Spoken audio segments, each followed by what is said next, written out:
You guys remember Dr. Birx, Dr. Fauci's former assistant? Well, apparently she's not satisfied with her 15 minutes of fame, so she's back with an exclusive interview with CNN, and she says that there were hundreds of thousands of preventable from the coronavirus pandemic, and it's all President Trump's fault. Actually, doctor, if there were that many that were preventable, then it's your fault.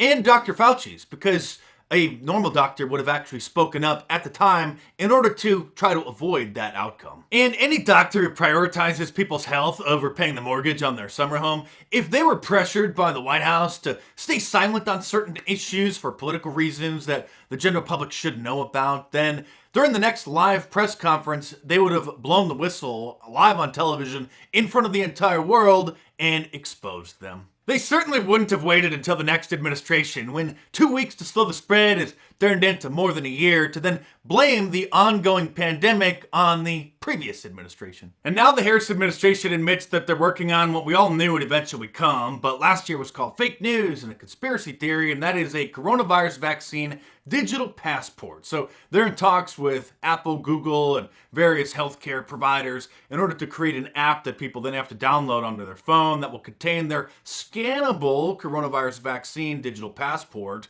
that supposedly can't be faked, that people are then going to have to scan in order to, at first they're going to say just to travel like internationally, but of course then it's going to be to get into concerts and sporting events and then probably even grocery stores. Well, you could just use Instacart or Uber Eats if you don't want to follow the store policy. Well, maybe unless you're Laura Loomer, because she literally got banned from Uber Eats after saying some politically incorrect things about Ilhan Omar and other Muslims. Oh, you thought that she just got banned from Twitter and Facebook. No. She's also been banned from Uber, so she can't really find a cab in any city anymore, and Uber Eats, so she can't order any food either. And come to think of it, I haven't seen a single member of Congress denounce that kind of deplatforming, but maybe we're expecting too much from our boomer lawmakers. After all, they still think that YouTube is only a place for ice bucket challenge videos and cats playing piano. The Los Angeles Times legal affairs columnist Harry Litman tweeted out, quote, "Vaccine passports are a good idea. Among other things, it'll single out the still large contingent of people who refuse vaccines,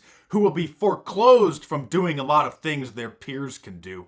That should help break the resistance down." And the irony in all this is that crazy Alex Jones was right again, because he was saying from day one of the lockdowns that it would eventually lead to this. And what a surprise. The good news is Florida Governor Ron DeSantis immediately said that he would forbid anybody from enforcing such an Orwellian policy in his state.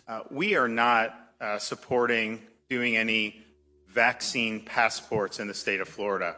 There was never under discussion any mandates to take vaccines. We will not have COVID vaccines mandated in Florida. The flip side of that, though, with these vaccine passports is it's completely unacceptable for either the government or the private sector to impose upon you the requirement that you show proof of vaccine to just simply be able to participate in normal society. You want to go to a movie theater? Should you have to show that? No. You want to go to a game? No. You want to go to a theme park? No. So we're not supportive of that. I think it's something that people have certain freedoms and individual liberties to make decisions for themselves. I also wonder, it's like, okay, you're going to do this, and then what, give all this information to some big corporation? You want the fox to guard the hen house? I mean, give me a break. I think this is something that has huge privacy implications. It is not necessary to do. You know, we're going to have hit 3.5 million seniors that have gotten shots sometime this week, likely 75% of seniors. It's important to be able to do it, but at the same time, we are not going to have you provide proof of this just to be able to live your life normally.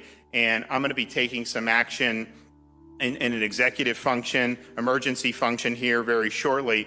But I just spoke with the speaker about it, and I'm telling Wilton publicly, so hopefully he agrees with me. But we need the legislature to come in and just say this is not happening in Florida. And old Joe found enough energy on Monday to denounce the states that have finally lifted the mask mandates. I'm reiterating my call for every governor, mayor, and local leader to maintain and reinstate the mask mandate. Please, this is not politics. Reinstate the mandate if you let it down. And business should require masks as well. The failure to take this virus seriously, precisely what got us in this mess in the first place, risk more cases and more deaths. We risk more desks, eh, Joe? Well, that was probably a Freudian slip because I'm sure he wants to get back to his desk and sit down because he sure does sound pretty winded there. Maybe Dr. Sanjay Gupta could teach CNN viewers how to wash their hands again. All right, I'm going to show you how to wash your hands. Most people know how to do this, but always worth remembering. Just going to wet my hands here, get plenty of soap, and just start rubbing your hands. And then I just sort of get the soap off my hands here. And as this pandemic continues to drag on, and as Dr. Fauci continues to flip-flop from his previous positions, people continue to still worship him as a celebrity. Guys, he's like gonna jump on in like 1 minute. I know, he's almost here. I have the participant window open and I get to allow him to enter. It's weird, I'm gonna be smiling because I'm just excited to see him. Some nervous energy. He's a busy man. He's doing lots of world saving. We were 45 minutes early. Okay, ready?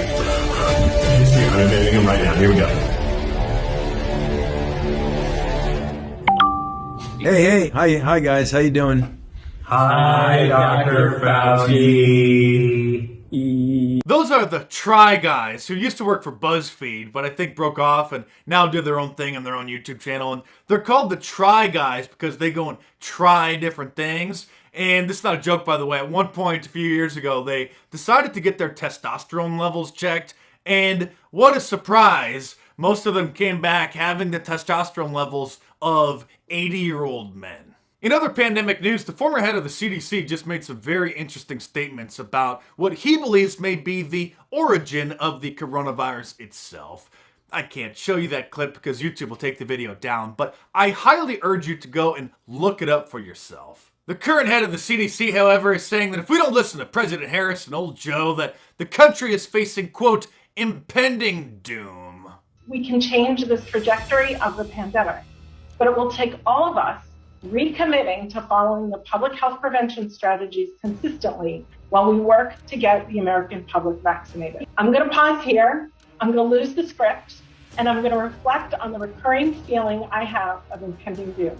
In a sense, though, she is right, because we are facing impending doom, but it's because of the policies that old Joe wants to implement, not because of the people who don't want to go along with it. And if you want to help spread the word about the liberal pandemic and support my channel, head on over to my online store and get yourself a Liberalism Find a Cure t-shirt, long sleeve, or a hoodie. Available in a whole bunch of different colors and styles, so head on over to markdice.com or click the link in the description below and check them out.